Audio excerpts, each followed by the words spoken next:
this guy right here? His name is Thors. He's our first Thor in the story. He has everything. A beautiful wife, kids, friends, family. You know what he doesn't have though? A life.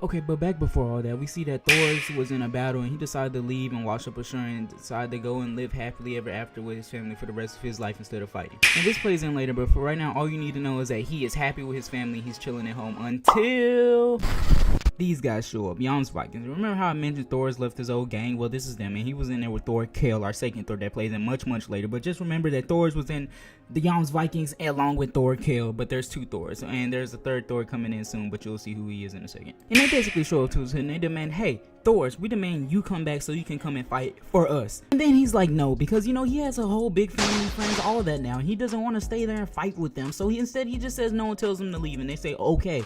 But let me tell you, this plays in much sooner than you would think. And Thors knows this, so instead he decides to go out on an expedition to find them and talk to them straight and be like, hey, don't come and attack my friends and family. Come to me, talk to me. We can handle this right now instead of fighting. And he goes out on an expedition with all these other bikes, and that leads to something. And before we get deeper into the story, I just want to explain one last Thor. And yes, I promise it's the last Thor for the rest of the story so far. And his name is Thorfinn. Thorfinn is the son of Thors and also the great nephew of Thorkel. Growing up, Thorfinn wanted to be big and strong just like his father. This led to a lot of situations, most notably is in which he decides to tag along on that expedition that Thor is leading in order to meet up with the other Yam's Vikings in order to settle this beef once and for all. But before we get back into the story, all you need to know is that Thorfinn is Thor's son and Thorkel's great nephew, and then he's basically just gonna be our MC for the rest of the story. And that's all you really need to know. Remember this guy earlier? Well, after Thor told him to leave, he basically put out a hit on Thor, so there's a new guy named Askeladd. And since it's a hit, they ambushed Thor on his expedition and settled with a tweet between the Yam's Vikings, which this led to a battle between the two groups. During this battle, Thorfinn got captured because, you know, he's a kid. This forced Thor to give up his life for his sons, eventually led to his untimely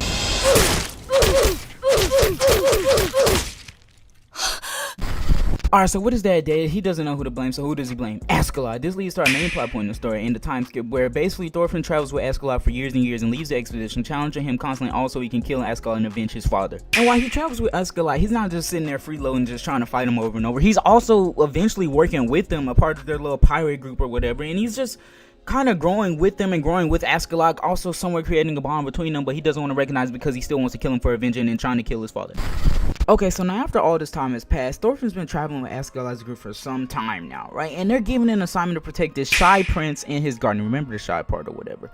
And guess who's coming for them because of this? Thorkel. And to make a very long story short, basically as they travel along, we're in a tug of war between Thorkel and Askeladd, because this tug of war, we get all of Askeladd's team turning up against him because they're that much scared of Thorkel. And don't be too surprised by this betrayal, because basically when they betrayed him, we basically find out that they've always hated Askeladd and they've only been doing it out of fear. But now that they have someone much bigger and stronger to fear, they've like, hey, let's go to his side because we have a better chance of living staying with a guy that's that much stronger. But Thorkel doesn't really care about all that, so he just starts running through and killing all of them despite the fact that they're on his side now because he's Thorkel. And with this huge betrayal or whatever, right, they basically call Askeladd off guard, so he's injured now, he's chilling, he's hurt, so he can't even do anything or fight anymore. But you know what, Thorkel wants to kill for himself because he just likes fighting in action that much. But what Thorkel didn't expect after trying to kill Askeladd when he's basically almost dead already is that Thorfinn is like, nah, screw that, Askeladd's mine, I want his head for myself. And so basically this leads to a one-on-one between Thorkel and Thorfinn. And actually, surprisingly, Thorfinn actually wins this fight.